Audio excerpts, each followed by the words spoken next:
Hi everyone, this is Maria Hocking, UK life changer, coach, speaker and author. Passionate about helping you live the best possible life as the best possible version of you.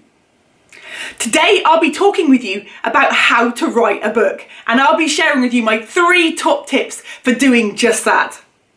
Just before we get started, I'd like to remind you to subscribe to my channel, hit the little red button below, subscribe to thrive, so you don't miss out on any of my tips that could lead to your future happiness. So just before I give you those tips, I am the author of Strip Naked and Redress with Happiness, How to Survive and Thrive Through Personal Challenge. And I had a dream about this book about 3 years ago. I knew that I wanted to make my dream come true, but I had no idea how to make it happen. Having been through the process, I have learned so much, and I'm delighted to share my 3 top tips with you today. So let's dive straight in. Tip number 1 is to start writing. Now that may seem like super obvious, but I didn't start writing for quite some time, for so many reasons.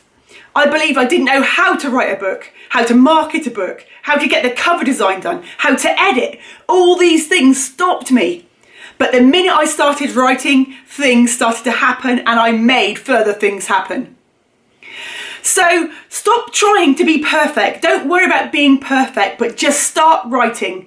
Use a pen or use your laptop, whatever works best for you. But start getting your knowledge and content down so that you can actually visually see it. In your head, it goes nowhere, and you'll live with regret in 10 years' time wishing you had done something about this. So start writing. Don't worry too much about the chapters.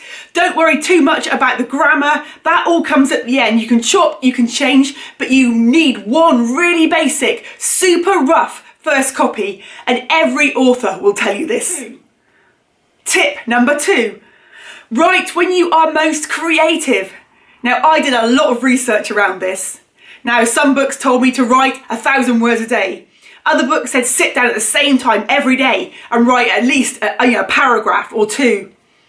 None of that worked for me, if I'm being really honest, but what did work for me was writing when I felt most creative. Often that would be like midnight or 2 in the morning. I would wake with these amazing paragraphs or quotes in my mind, and some of my most powerful words were written in the middle of the night. So go with your creativity. If it's at night, you'll catch up on your sleep. Don't worry about it. It's much easier to write when you're creative and in the mood.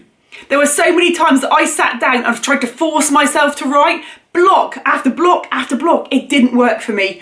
Find your most creative time and use it. Tip number 3 is ask for help.